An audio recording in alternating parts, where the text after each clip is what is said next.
Hello everyone, जय Jagannath. Welcome back to my mini blog. तो आउ एक वीडियो नहीं आसीगली। तो आज मुझे सकाल उठिकी तो कम सारिकी तो टे चा बसई नहीं तो सकाल टे इच्छा है आज चाह पीवा तो चा बिस्कुट खाई नहीं तो लंच पे कौन बनवा तो देखिए चलते कौन परिवा अच्छी सब तो से अनुसार ही बना हे।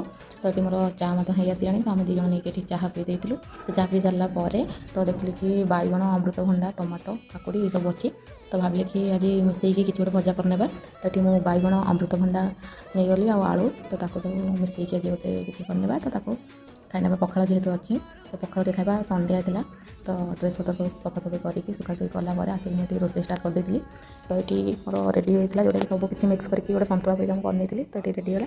तो ये पखाड़ मिक्सचर तापर काकुड़ी लेंबू आमर से सन्तुला परिका जो भजा होता तो आनी खाई नहीं खाई सारापर आम बस स्टॉप जाइलु। तो बापा आसबार थे से दिन तो किसी जिन जमी कहते छाड़ी आसी मुझे आनी तो से सबको लेकिन बापा आसी तो बाकी सब वीडियो नेक्स्ट वीडियो देखिए। तो ये वीडियो एंड कर वीडियो भल लगे लाइक सब्सक्राइब करेंगे। Thank you.